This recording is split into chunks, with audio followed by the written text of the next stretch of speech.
Hello साथियों, नमस्कार, जय हिंद। आप सभी का स्वागत है आपके अपने परिवार रोजगार विद अनुभव पर। साथियों, जैसा कि आपने थंबनेल में भी देखा कि राष्ट्रपति से संबंधित जितने भी अनुच्छेद हैं वो आपको हम बताने वाले हैं, वो भी 10 मिनट के अंदर। जैसा कि आप देख पा रहे हैं, बोर्ड पे मैंने लिख रखा है कि all articles related to president और ट्रिक है, और इसे आप अपने दोस्तों में भी शेयर कर दीजिएगा। हालांकि एक चीज़ और आपको बता दें, ये ट्रिक क्या है वो बताने से पहले मैं आपको बता दूं कि देखिए आर्टिकल 52 से लेकर के 62 तक राष्ट्रपति के बारे में सारी चीज़ें दी हुई हैं।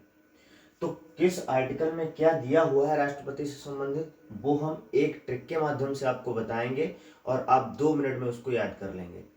साथ ही साथ अगर पॉलिटी आप बहुत अच्छे से विस्तृत रूप से पढ़ना चाहते हैं तो आप हमारे चैनल पर प्लेलिस्ट ऑप्शन में जाएं। वहाँ पर आपको जीएस पॉलिटी बाई अनुभव सर के नाम से एक फोल्डर मिल जाएगा। वहाँ पे सारे वीडियोस आपको मिलेंगे, लगभग 4 से 5 वीडियोस अपलोड हो चुके हैं। चलिए साथियों, देर न करते हुए हम लोग अपने ट्रिक पर आते हैं, बेहतरीन ट्रिक पर आते हैं, और जिसके माध्यम से हम जानेंगे राष्ट्रपति से संबंधित सारे आर्टिकल। तो चलिए शुरू करते हैं, और ऐसे ही लेटेस्ट ट्रिक, बेहतरीन ट्रिक के लिए चैनल को तुरंत सब्सक्राइब करें और वीडियो को अपने दोस्तों में शेयर कर दें। चलिए साथियों, सबसे पहले आप लिखेंगे प, फिर आप लिखेंगे का, फिर लिखेंगे नी, फिर को, फिर का, फिर दू, यो,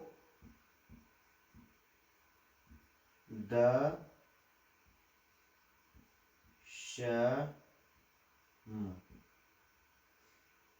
देखो, अब जो हमारी ट्रिक है वो ये है कि पका, निको, का, दुयो, दसम। अब आप कहेंगे कि 62 ये क्या बला है, वो मैं वीडियो के अंत में आपको समझाऊंगा।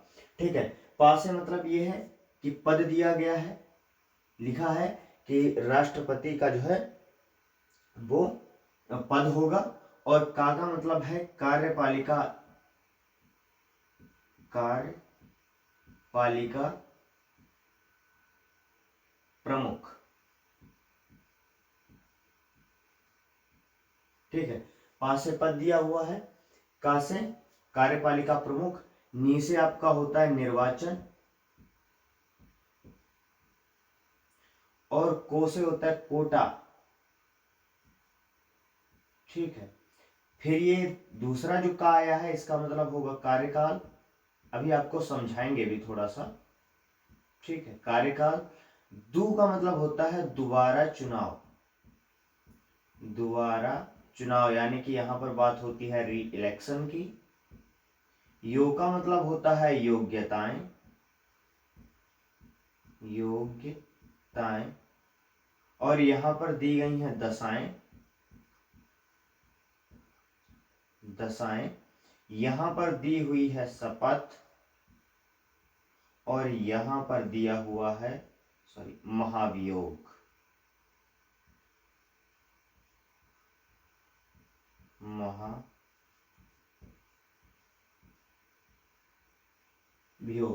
तो हमने आपको क्या बताया कि आर्टिकल 52 में पद दिया गया है राष्ट्रपति का। फिर आर्टिकल 53 में दिया गया है कि ये जो राष्ट्रपति होंगे वो कार्यपालिका के प्रमुख होंगे।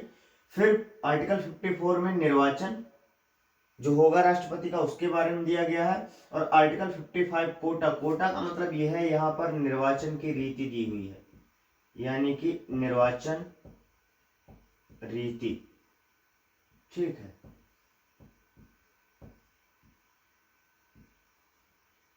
फिर आपका हो गया आर्टिकल 56, इसमें राष्ट्रपति का कार्यकाल कितना होता है आप कमेंट करके बताएंगे।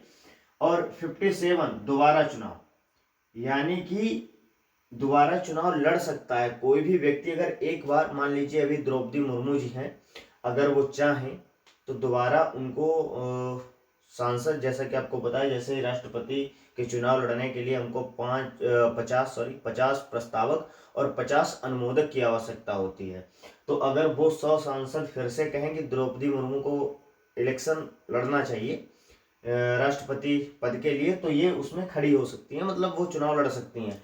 तो इसमें होता है री इलेक्शन की भैया, जैसे ही इनका टेन्योर यानी कि कार्यकाल इनका होता है 5 वर्ष का, जैसे इनका टेन्योर कंप्लीट होगा तो फिर भैया री इलेक्शन कराया जाएगा। और कोई भी व्यक्ति, मतलब एक व्यक्ति कई बार निर्वाचन के माध्यम से कई बार राष्ट्रपति भारत में बन सकता है, लेकिन राष्ट्रपति अमेरिका का एक व्यक्ति अमेरिका में राष्ट्रपति सिर्फ 2 बार राष्ट्रपति बन सकता है। खैर, यहाँ पर दी हुई हैं योग्यताएं, ठीक है, यहाँ पर दशाएं दी हुई हैं कि क्या क्या स्थितियां होंगी, ठीक है, क्या क्या शर्तें हैं, अगर कहीं जाए क्या शर्तें होंगी, यहाँ पर लिख लीजिए शर्तें, ठीक है। और यहाँ पर शपथ, राष्ट्रपति को शपथ कौन दिलाता है भैया, वो दिलाते हैं सुप्रीम कोर्ट के मुख्य न्यायाधीश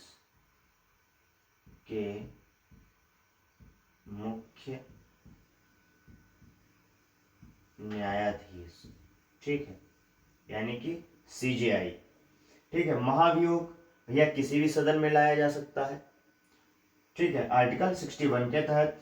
और आर्टिकल 62 में आप याद रखेंगे ये लिखा गया है कि राष्ट्रपति पद की रिक्ति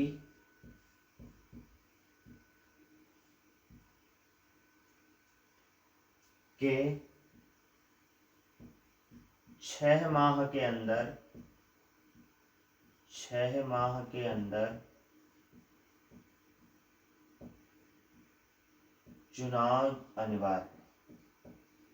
चुनाव कराना जरूरी, ठीक है। अच्छा, क्या आपको यह लगता है कि राष्ट्रपति का पद रिक्त कब होगा?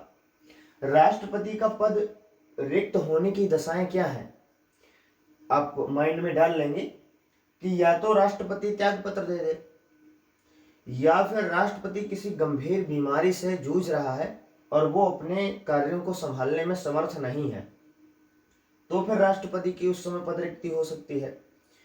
या फिर राष्ट्रपति की अपने कार्यकाल के दौरान अचानक मृत्यु हो जाए तो फिर ये पद की रिक्ति होगी। और जब, ध्यान रखिएगा एक बात बहुत इंपॉर्टेंट चीज ये है कि राष्ट्रपति का पद भारत में कभी भी खाली नहीं रहता है। जैसे ही राष्ट्रपति का पद आकस्मिक रूप से रिक्त होगा, वैसे ही हमारे 22 प्रेसिडेंट जो होंगे, उपराष्ट्रपति, वो राष्ट्रपति का कार्य करेंगे कार्यवाहक के रूप में। और भारत के जैसे ही राष्ट्रपति का पद रिक्त हुआ, 22 प्रेसिडेंट राष्ट्रपति बने, तो कितने दिनों तक रह सकते हैं? सिर्फ और सिर्फ 6 माह तक रह सकते हैं। और अभी आगे हम ट्रिक लाएंगे उपराष्ट्रपति के बारे में कि उपराष्ट्रपति से संबंधित जो भी आर्टिकल्स हैं वो हम एक बेहतरीन ट्रिक के माध्यम से जानेंगे, ठीक है साथियों। आज की हमारी ट्रिक थी, क्या थी? पकानी को का द्वयोदशम, यानी कि पकानिको का द्वयोदशम, याद कर लो, पकानिको का द्वयोदशम। और 52 से 61 तक रखते हुए चले जाओ, और 62 में आप याद कर लो आर्टिकल 62 में कि राष्ट्रपति की पद की रिक्ति के 6 माह के अंदर भैया चुनाव कराने जरूरी है, ठीक है। ये तो रही आज की हमारी बेहतरीन ट्रिक। अगर आपको ये ट्रिक पसंद आई, आपके लिए लाभकारी साबित हुई, तो वीडियो को शेयर करें, लाइक करें, और चैनल को सब्सक्राइब करना बिल्कुल मत भूलें, क्योंकि चाहे गवर्नमेंट जॉब से रिलेटेड कोई भी इंफॉर्मेशन हो और आपकी एग्जाम की तैयारी को बेहतर बनाने के लिए आपका परिवार रोजगार विद अनुभव निरंतर प्रयास में लगा हुआ है। और आपका समर्थन हमको, हमारे लिए, हमारी टीम के लिए बहुत ज़्यादा आवश्यक है। और आप सभी का अगर बहुत अच्छे से समर्थन, लाड़ प्यार मिला, तो जल्द ही आपके सामने एक टीम भी होगी, अच्छी टीम होगी, और आपको सारी सुविधाएं जिसके लिए आप हजारों रुपए खर्च करते हैं, वो आपको यहाँ पर फ्री ऑफ कॉस्ट मिलने वाली हैं। बस आपको बदले में हमारा, अपने इस परिवार रोजगार विद अनुभव का समर्थन करना होगा, ठीक है साथियों। मिलते हैं अगली बेहतरीन ट्रिक के साथ, तब तक के लिए सभी साथियों को जय हिंद, जय मां सरस्वती।